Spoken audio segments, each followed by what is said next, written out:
अस्सलाम वालेकुम व्यूअर्स, मैं हूं समीना पाशा। उम्मीद है आप लोग खैरियत से होंगे। व्यूअर्स, कुछ आम खबरें और अपडेट्स लेकर इस वीलॉग में आपके सामने हाजिर हैं जनाब। एक तो बहुत ही अफसोसनाक सूरत हाल डेवलप हुई किर्गिज़स्तान में, जहां पर बशकीक जो उसका शहर है वहां पर पाकिस्तानी स्टूडेंट्स और भी गैर मुल्की काफ़ी सारे स्टूडेंट्स महसूर हो गए। और वहाँ पर किस तरीके से मकामी जो स्टूडेंट्स थे, बलवाई थे, उन्होंने आकर गुंडागर्दी की, जिस तरह से उन्हें हरासा किया, मारपीट की, तोड़ फोड़ की। बहुत ही अफसोसनाक वहाँ के मनाजिर हैं। और वहाँ पर फ़ीमेल स्टूडेंट्स भी थी पाकिस्तानी, उनको रेप की धमकियाँ दी। कुछ लोग कह रहे थे कि रेप हुआ है, कुछ लोग कह रहे हैं कि नहीं, ये मुसद्दक़ा ख़बर नहीं है। शुरू में हलाकतों की भी खबर आ रही थी, लेकिन बाद में कंफर्म ये हुआ है कि अल्हम्दुलिल्लाह कोई जाँ बहक नहीं हुआ स्टूडेंट वहाँ पर पाकिस्तानी। तो ये सारा वाक़या क्यों कर हुआ, इसके ऊपर रद्द-ए-अमल क्या आया, पाकिस्तानी हुकूमत का रिस्पॉन्स क्या था, और फिर दोबारा से कैसे इसको पाकिस्तान तहरीक-ए-इंसाफ़ के साथ जोड़ा जा रहा है मामले को ख़राब करने में, ये सब एक बड़ा अनफॉर्चुनेट है। इसके ऊपर डिटेल से बात करते हैं। उसके बाद आपसे बात करेंगे जनाब इस जो सुप्रीम कोर्ट में समाअत हुई फैसल वावडा साहब के तौहीन अदालत मामले की। उसके ऊपर एक नोट जो है वो आ चुका है, तहरीरी हुक्मनामा। वो क्या है आपके साथ शेयर करते हैं। और उसमें मीडिया को भी कुछ पाबंद किया गया है, तो उसके ऊपर भी बात करेंगे। और फिर आखिर में जो मामलात चल रहे हैं केपी के, उसके ऊपर मैं आपको थोड़ा सा इनसाइड इन्फॉर्मेशन देना चाहती हूँ। क्योंकि जनरली तो हम ये देख रहे हैं कि जी वज़ीर आला आया है, बड़के मार रहा है, गंडासा उठाया हुआ है, धमकियाँ दे रहा है, और हर कोई बड़ा आराम से उसको कंडेम करता चला जा रहा है, उसी को गलत कहता चला जा रहा है कि जी वज़ीर आला गलत कर रहे हैं, ये देखिए बदमाशी स्टाइल है, ये वो।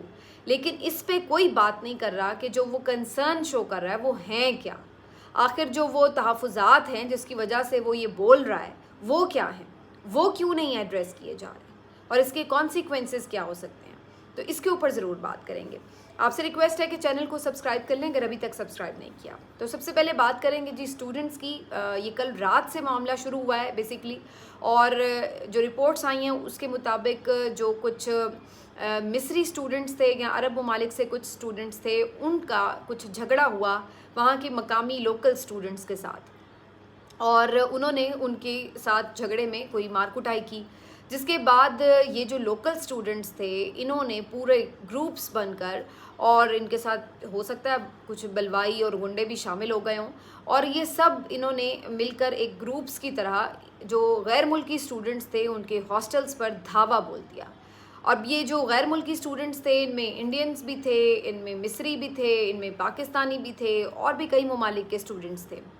अब ये ज़्यादातर इनमें मेडिकल स्टूडेंट्स हैं, और ख़वातीन भी हैं, और इसके साथ साथ लड़के भी हैं। खैबर पख्तूनख्वा से बड़ी तादाद में यहाँ पर स्टूडेंट्स मौजूद हैं जो पढ़ने के लिए गए हुए हैं। अब जैसे ही इन्होंने ये अटैक किए हैं, तो फिर ज़ाहिर है इन्होंने तो फिर ये नहीं देखा कि ये किस मुल्क का है या नहीं है, इन्होंने फिर अंधाधुंध उनको मारा पीटा है। बहुत ही अफसोसनाक विजुअल्स थे जो मैंने कुछ देखे हैं, जिस तरह से तोड़ फोड़ की गई हॉस्टल्स में, खींच खींच के, घसीट के जिस तरह से मारा पीटा गया स्टूडेंट्स को, और ज़ख्मी हैं बड़ी तादाद में स्टूडेंट्स, खून बह रहे हैं, किसी का सर फटा है, किसी का होंठ फटा है, किसी की टांग टूटी पड़ी है। तो अजीब सूरत हाल है। और भी ज़्यादा परेशानी हो रही थी जो फ़ीमेल स्टूडेंट्स थी उनके लिए, क्योंकि उनकी तरफ से ये ख़बरें आ रही थी कि उनको ना सिर्फ हरास किया गया है बल्कि रेप भी किया गया है खुदा न खास्ता, और उनकी जान भी ख़तरे में है। बाद में कुछ लोग कह रहे हैं कि ये अनकन्फर्म्ड न्यूज़ थी, रेप तो नहीं हुआ, लेकिन ज़ाहिर है वो बहुत डरी सहमी हुई हैं, और बहुत सारे जो स्टूडेंट्स हैं वो तो बिल्कुल महसूर होकर रह गए हैं। उन्होंने कमरों में ख़ुद को बंद कर लिया, लाइट्स ऑफ कर लिए कि उन्हें ये आइडिया ना हो कि इस कमरे में भी कोई है। लेकिन जिस अंदाज से उन्होंने धावा बोला, बाकायदा उन्होंने दरवाजे वगैरह तोड़कर हमले किए हैं, और बहुत ही बुरे तरीके से ये सारा जो मामला है इस तरीके से हुआ है। और स्टिल उसके बाद वहाँ पर ये देखा जा सकता है कि हॉस्टल के बाहर भी कुछ पुलिस फोर्सेस पहुँच गई, सिक्योरिटी एहलकार पहुँच गए, आर्मी के भी शायद उनके कुछ लोग पहुँच गए। और ये तो ज़रूर है कि वो वहाँ मौजूद है, लेकिन बज़ाहिर ऐसा नहीं लग रहा था कि वो उनको कंट्रोल करने में कामयाब हो रहे हैं। और वो लोग, ऐसा लग रहा था कि खुली छुट्टी जैसे उन्हें मिली हुई है, और वो जिस तरह चाहे फेंटा लगा रहे हैं, जिसको चाहे मार रहे हैं। तो ये जो पाकिस्तानी स्टूडेंट्स थे, इन्होंने फिर किसी न किसी तरीके से मुख्तलिफ़ लोगों को, मुख्तलिफ़ चैनल्स को, सहाफ़ियों को, और मुख्तलिफ़ जो उनसे बन पड़ा उनसे राब्ते करके उन्होंने अपने बारे में बताना शुरू किया, अपीलें की, मदद की कि हमारी मदद की जाए, हम इस तरह से बिल्कुल नरगे में आ गए हैं और ये हमारी जान भी ले सकते हैं और कोई हमारी मदद नहीं कर रहा है। यहाँ पर जो हुकूमत है इसके ऊपर बिल्कुल खामोश तमाशाई बनी हुई है। और ये सारा उनका जब मामला शुरू हुआ तो उसके बाद फिर यहाँ पर जो मुख्तलिफ सहाफ़ी थे उनकी तरफ से आवाज़ उठाई जाने लगी कि ये सब क्या हो रहा है। सफारत खाने की तरफ से, गवर्नमेंट ऑफ पाकिस्तान की तरफ से किसी किस्म का कोई ना तो मौक़िफ़ सामने आ रहा था और ना पता चल रहा था कि वो इस सिलसिले में कर क्या रहे हैं। बिल्कुल एक खामोशी थी कई घंटे तक और कोई इनके बारे में कोई इनकी स्टेटमेंट नहीं आ रही थी, कोई हिकमत अमली भी सामने नहीं आ रही थी। ये काफ़ी देर इसी तरह ये मामला चलता रहा, कई घंटे। और जो स्टूडेंट्स वहाँ पर मौजूद थे उनके अहले खाना यहाँ पर किस अजियत में मुब्तला होंगे, मैं तो ये सोच रही थी कि कितने वो परेशान होंगे। ना वो इतनी दूर जा के उस वक्त उनकी कोई हेल्प कर सकते हैं और यहाँ पर वो बेबस सिर्फ ख़बरें सुन रहे हैं। अब ख़बरों में ज़ाहिर है कुछ सही ख़बरें भी आती हैं, कुछ अफवाह भी आ जाती है ऐसे मामलात में, तो फिर क्या उनके ऊपर गुजर रही होगी। लेकिन ये सब कैसे दूर हो सकता था अगर कोई ऑफिशियल स्टेटमेंट्स आते, लेकिन वो भी नहीं आ रहे थे। अल्टीमेटली ये काफ़ी ज़्यादा क्योस हुआ और फिर बड़ी देर में जाके कहीं पाकिस्तानी सफ़ीर थोड़ा बहुत जागे, उन्होंने जिन थोड़ी सी कोशिश की, बात की। सिफारत खाना रात भर बंद रहा। भाई आप फ़ौरी तौर पर सिफारत खाना अपना ओपन करें, वहाँ की जो हुकूमत है उनसे बात करें, उनके ऊपर दबाव बढ़ाएं कि जिस सिक्योरिटी को यकीनी बनाया जाए जो भी गैर मुल्की स्टूडेंट्स वहाँ पर मौजूद हैं। लेकिन यहाँ पर तो पहले कोई रिस्पॉन्ड ही नहीं कर रहा होता। सबसे पहले तो हमारा जो एटीट्यूड होता है हमारी हुकूमत का हर बहरान के ऊपर वो होता है कि जी ऐसा कुछ है ही नहीं, बिल्कुल ही आप डिनाई कर दो। फिर उसके बाद जब शोर मचता रहे तो फिर आप देखो और फिर कहो कि नहीं नहीं नहीं ये इस तरह नहीं हुआ था, वो बस ऐसे ही मामूली सा मामला था और बस सही हो गया, सही हो गया, सही हो गया। तो ये हर वक्त जो कवर अप करने की इनकी कोशिशें होती हैं, ये तो मेरी समझ से बिल्कुल बाहर है। कुछ भी हो जाए दुनिया में, ये हर वक्त उसको मिट्टी पाओ, कारपेट के नीचे करो, यही कुछ करने की कोशिश करते रहते हैं और मामला फिर कहीं से कहीं बिगड़ जाता है। यही हमने आज़ाद कश्मीर में देखा कि आपने शुरू में उस मामले को सही से हैंडल नहीं किया, मिस हैंडल हुआ और उसके बाद बात कहाँ से कहाँ चली गई और फिर जानी नुकसान भी हुआ। और फिर जो ओवरऑल आपने विजुअल्स देखे वो कितने तकलीफ़ दे थे। हर मामले में इनका यही हाल है कि ये शुरू में इंगेज नहीं करते और उसके बाद फिर नुकसान भी ज़्यादा हो जाता है और फिर ये उसके बाद बिल्कुल सारा मामला जो है मलबा मीडिया पर, सोशल मीडिया पर, पीटीआई पर डाल देते हैं कि जी ये सिर्फ शोर ज़्यादा मचा रहे हैं और उसकी इंटेंसिटी को कभी ये लोग जज नहीं कर पा रहे कि ये वाकई सीरियस मामला है, इसको हमने फौरी रिस्पॉन्ड करना है। यही खामोशी ये पड़ी रही और उसके बाद फिर जब बहुत देर तक तो अपने जो हमारा मेन स्ट्रीम मीडिया उसके ऊपर तो खबर तक नहीं आई इस मामले पर और फिर सोशल मीडिया पर ही आवाज़ें उठती रही, वीडियोज़ आती नहीं, शोर मचता रहा, जिसके बाद फिर बाद में जाकर थोड़ा बहुत इन्होंने ज़ाहिर है वहाँ पे जो सिफारत खाना था उसको भी एक्टिव किया और उसके बाद फिर यहाँ से फिर वज़ीर आज़म साहब ने भी बड़ा कारनामा किया। उन्होंने भी फिर गैर कानूनी तौर पर एक्स को यूज़ करते हुए एक ट्वीट भी दे दी कि जी वो बड़े फ़िक्रमंद हैं और वगैरह वगैरह। और वज़ीर ख़ारजा जो हैं आपके इसहाक़ डार साहब, वो कहाँ हैं, उनका कोई स्टेटमेंट उस तरीके से यानी रिकॉर्ड नहीं है कि वो कुछ क्या स्ट्रैटेजी बना रहे हैं। इसी तरीके से जो यहाँ से फ़ॉरेन ऑफिस है उसकी तरफ से कोई स्टेटमेंट नहीं फ़ौरन आया। तो ये सब हम एक टोटल बैड गवर्नेंस और मिस मैनेजमेंट की बेहतरीन शाहकार है ये हुकूमत जो है, जिसको किसी चीज़ का एक तो वैसे ही इनके पास इख्तियारात नहीं है और कम से कम मुंह तो आप लोगों के आगे हैं, तो आप कम से कम अपने कोई ऑफिशियल स्टेटमेंट्स ही जारी कर दिया करें टाइमली, ताकि कुछ सिचुएशन तो क्लियर हो के हो क्या रहा है। लेकिन वो भी करने का तरद्दुद नहीं करते। न जाने कौन से इनके ज़रूरी काम है जिनमें ये पड़े रहते हैं हर वक्त, क्योंकि अवाम के जो ज़रूरी मामलात हैं उनके ऊपर तो इनका रिस्पांस ज़ीरो ही होता है। चाहे वो किसान की गंदम ख़रीदने के मामले को आप देख लें, बहावल नगर के वाक़े को देख लें, आप अमन व अमान की सूरत हाल बड़े शहरों की देख लें, कोई आप चीज़ उठाकर देख लें, हर जगह क्राइसिस ही क्राइसिस है। और इनकी तान जाके टूटती है social media, social media, social media बुरा है, सोशल मीडिया बुरा है। इसलिए बुरा है क्योंकि वो हर चीज़ दिखा रहा है, इसलिए आप लोगों को वो बुरा लगता है। वरना आप लोग तो इस तरह के जो मामलात होते हैं उनको बाहर ही ना आने दें, किसी को पता ही ना चलने दें कि हो क्या गया, क्या से क्या हो जाता है यहाँ पर। तो ये सारी सूरत हाल रही। अब उसको भी बाद में इन्होंने नत्थी करने की कोशिश की कि जी हाँ जी थोड़ा बहुत झगड़ा ज़रूर हुआ था स्टूडेंट्स का, लेकिन बाद में मामला नॉर्मलाइज हो गए। ये पीटीआई वाले जो है ना जी, ये बड़े गलत हैं, ये ख़राब हैं। इन्होंने सोशल मीडिया पर इसको एक्सप्लॉइट करने की कोशिश की, इसको सियासी रंग देने की कोशिश की, ये वो, और उस पर शुरू हो गए। भाई पहली बात तो ये है कि जो अपोजिशन है, ज़ाहिर सी बात है अगर कोई गलत चीज़ होगी तो वो उसके ऊपर तनकीद तो करेगी, और अगर उससे उसको सियासी फ़ायदा भी हासिल होता हो तो ज़ाहिर है वो भी हासिल करेगी। अगर आप सियासी जमात हैं तो वो भी एक सियासी जमात है। आप जब अपोजिशन में थे तो आप भी यही करते थे कि जहाँ आपको सियासी फ़ायदा मिलता था वो करता है, वो तो उसका अपोजिशन का काम होता है। लेकिन यहाँ पर आप क्राइसिस तो देखें, नेचर ऑफ क्राइसिस तो देखें। आप वहाँ पर जो पीटीआई के साथ उसको मामलात को जोड़े हैं, आपको इस सेंसिटिविटी का अंदाज़ा ही नहीं है कि यार स्टूडेंट्स वहाँ पे आपके इतनी बड़ी तादाद में अगर इनसिक्योर हैं, उनकी जान ख़तरे में है, उनके अहले खाना यहाँ पर तड़प रहे हैं, तो आप पहले अपोजिशन से निमट लें, बाद में उन लोगों के मसले हल कर लें। ये इन लोगों के हालात हैं। कश्मीर में भी इनका यही रोना धोना शुरू हो गया कि जी पीटीआई ने इसको एक्सप्लॉइट करने की कोशिश की। किसानों के मामले में भी यही शुरू हो जाते हैं, जी पीटीआई इसको एक्सप्लॉइट करने की कोशिश कर रही। पीटीआई क्या कर रही है क्या नहीं, उसका अलग से हिसाब किताब हो जाएगा।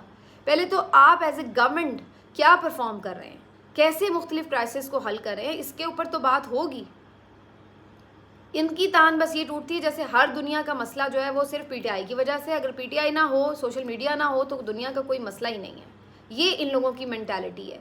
और इसी तरह ये 80s और 90s में सियासत करते थे और हुकूमत भी करते थे, और ये सोचते हैं कि शायद ये वही दौर है, और उसी तरह उन्हीं हथकंडों से, उन्हीं बेवकूफ़ाना तरीक़ों से हम लोग आज भी लोगों को पागल बना लेंगे और लोग बन जाएंगे। और इतनी मार पड़ी है इलेक्शन में, 17 सीटें आप लोग जीते हैं, फिर भी आप लोगों को अकल नहीं आ रही कि आप लोग रियलिटी बेस्ड कोई सियासत कर लें। फिर भी वही आप घिसे पिटे तरीक़ों के मुताबिक सियासत करने की कोशिश कर रहे हैं। अगली दफ़ा ये 17 भी आपको मुश्किल मिलेगी अगर यही आपकी सूरत हाल रही। तो ये जी सारा मामला था। एक तो अपना मुल्क छोड़कर जाना बड़ा मुश्किल काम होता है। आपने अपने मुल्क का ये हाल कर दिया है कि बच्चे बाहर जाने को प्रेफर करते हैं, पढ़े लिखे लोग भी बाहर जाने को प्रेफर कर रहे हैं कि इस मुल्क का कोई मुस्तकबिल नहीं है, हम तो बाहर जाके कहीं सेटल हो जाएं। मायूस हो रहे हैं लोग। लिटरली बहुत सारे ऐसे लोग जिनको मैंने हमेशा ये कहते सुना कि नहीं नहीं, हम पाकिस्तान नहीं कभी भी छोड़ के जाएंगे, हमें नहीं छोड़ना। पिछले 2 सालों में जो आपने मुल्क का हशर कर दिया, उसके बाद अब बड़ी तादाद में अब तो आ चुके हैं ना फिगर्स सारे कि कितने लोग जो हैं आपके वो बाहर चले गए हैं। तो एक तो आपने मुल्क को इस काबिल नहीं छोड़ा कि यहाँ पे कोई ज़िंदा रह सके और आसानी के साथ जी सके, और जो बाहर जा रहे हैं उनका भी कोई पुरसाने हाल नहीं है। वहाँ पे भी आपके मुल्क की वैल्यू ये है कि आपको कोई इज़्ज़त नहीं मिलती है, कोई आपको वहाँ पर सहूलत नहीं मिलती है, तो इस तरह आपको वहाँ पर ट्रीट किया जाता है। बहरहाल जी ये सारा मामला था। वी होप कि अब इस पर कुछ थोड़ी सी बेहतर सिचुएशन हुई है, वहाँ की गवर्नमेंट ने भी थोड़ा सा कंट्रोल संभाला है और उसके बाद थोड़ा सा नॉर्मल हुआ है, लेकिन ख़दशा भी बाकायदा मौजूद है कि स्टिल ये लोग दोबारा से अटैक कर सकते हैं जो ये वहाँ के मकामी लोग थे। तो ये चीज़ सूरत हाल थी किर्गिज़स्तान की। अब ज़रा आ जाते हैं इस बात के ऊपर, एक दो ख़बरें जो अदालती महाज से हैं। सुप्रीम कोर्ट में जी आज कायम मकाम चीफ जस्टिस मुनीब अख्तर ने हल्फ उठा लिया। जस्टिस मुनीब अख्तर साहब की हल्फ बर्दारी में मीडिया को आज अंदर नहीं जाने दिया गया। ये बड़ी एक हैरत अंगेज़ बात है। इस पर सभी जो कोर्ट रिपोर्टर हैं वो बहुत हैरान भी हो रहे हैं, ताज्जुब का भी इजहार कर रहे हैं और इसकी वजह भी समझने से कासिर नज़र आ रहे हैं। उनका ये कहना है कि ऐसा तो कभी नहीं होता कि हल्फ बर्दारी में ही जो कोर्ट रिपोर्टर्स हैं उनको ना आने दिया जाए। बताया ये जा रहा है कि सुप्रीम कोर्ट के रजिस्ट्रार की तरफ से ये पाबंदी लगाई गई और किसी को भी हल्फ बर्दारी की तकरीब में शामिल नहीं होने दिया गया। अब ये अगेन वही बात है कि सुप्रीम कोर्ट हो, पार्लिमान हो या और जो सरकारी इवेंट्स हैं या सरकारी इमारात हैं, उनके अंदर हर जगह पे कोशिश ये है कि लोगों का जो एक्सेस है उसको रोका जाए और वहाँ से कोई जेन्युइन जो बातें हैं, जो जेन्युइन चीज़ें हैं वो सामने ना आ जाएं, इंटरेक्शन ना हो। अब पार्लियामेंट में भी ये कह रहे हैं जी यूट्यूबर्स का और डिजिटल मीडिया के लोगों का बहुत आना जाना हो गया है, वो भी किसी तरह रोका जाए, क्योंकि क्या होता है वो आते जाते सहाफ़ी जो होते हैं वो सियासतदानों को पकड़ लेते हैं, उनसे सख्त सवालात करते हैं। इन चीज़ों को अवॉइड करने के लिए आसान हल ये है कि जनाब किसी की एंट्री ही बंद कर दो। तो ये एंट्री बंद करना जो है ये अब एक मसले का हल इन्होंने सोच लिया हुआ है। हर चीज़ में अब हमें यही नज़र आ रहा है, एंट्री बंद कर दो, सोशल मीडिया बंद कर दो, मुंह बंद कर दो, बिजली बंद कर दो, नेट बंद कर दो, ट्विटर बंद कर दो, बस ये बंद कर दो, यही मसले का हल है इनके ख्याल से। ये मसले का हल नहीं है कि अपनी करतूतें सही कर लो, करप्शन बंद कर दो, आइन और जो इंसानी हुकूक है उनकी पामाली बंद कर दो। ये नहीं बंद करना। बंद करना है तो क्या कि लोगों के मुंह बंद कर दो जो सवाल करते हैं। अब इधर हमें जो नज़र आ रहा है कि जो कल की हियरिंग थी फैसल वावडा साहब के मामले पर, इस पर हुक्मनामा जो है वो जारी कर दिया गया है और इसमें इस बात को भी क्वेश्चन किया गया है कि जो फैसल वावडा साहब हैं बादियों नज़र में उन्होंने तौहीन अदालत की है, उनके ऊपर केस चल रहा है और मुख्तलिफ़ प्रोग्राम्स में उनको एज ए गेस्ट बिठा कर उनसे फिर वही बातें ऑलमोस्ट दोहराई जा रही हैं, वो दोहरा रहे हैं अपने मौक़िफ़ को फिर से एक्सप्लेन करते हुए, और ज़्यादा धमकियाँ और ज़्यादा उस तरह की बातें कर रहे हैं। तो ये भी अब इस हुक्मनामे में तहरीर है कि एक तो ये वैसे भी एक अंडरस्टूड सी बात है कि जो सब जुडिस मैटर होते हैं उनको उस तरह से डिस्कस नहीं होना चाहिए टीवी पर। अब ये मामला चल रहा है कोर्ट में, तो इसके ऊपर बात तो नहीं होनी चाहिए टॉक शोज़ में, और फिर आप उसी बंदे को बुला के दोबारा उससे वही बातें पूछवा के, तो आप भी एक तरह से सहूलत कारी कर रहे हैं तौहीन अदालत करने में। तो अब मीडिया को भी थोड़ा सा वार्निंग दी गई है और कहा गया है कि अगर बादियों नज़र में इन्होंने तौहीन अदालत की है तो फिर आपके ऊपर भी इसके ऊपर कार्रवाई हो सकती है कि आप उनको फैसिलिटेट क्यों कर रहे हैं इस तरह के पैगामात पहुंचाने में। तो इस पे अब मीडिया को भी उन्होंने थोड़ा वार्न कर दिया कि इस पे मोहतात हो जाए। तो लेट्स सी कि अब आने वाले चंद दिनों में ये जो लोग हैं इस्टेब्लिशमेंट के प्यारे तारे, इनको जो है शायद उस तरह से बार बार एक प्लेटफॉर्म ना मुहैया किया जाए जिसके ऊपर ये दोबारा से आके उसी तरह का नैरेटिव बनाएं। और बेसिकली नैरेटिव अब ये क्या बना रहे हैं, यही कि जजेस के ऊपर वो सारा मलबा डालो और उनको ये कहो कि जी ये बहुत कॉम्प्रोमाइज जजेस हैं और ये बेसिकली इमरानदार जजेस हैं और ये जो है क्या है मुहिब्बे वतन जजेस नहीं हैं, और इस तरह की एक नैरेटिव बनाने की जो कोशिशें हैं वो ये करते रहें। तो बहरहाल जी अब तो खैर बहुत सारे लोग इस बात की गवाही भी दे रहे हैं कि जो जजेस डट कर खड़े हैं वो अपने इदारे के लिए खड़े हैं, अपने वक़ार के लिए खड़े हैं, अपने लोगों की क्रेडिबिलिटी के लिए खड़े हैं, इसलिए वो बिल्कुल मेरिट के ऊपर फ़ैसले करना चाहते हैं और कोई भी दबाव, किसी किस्म की मुदाखलत पसंद नहीं करे।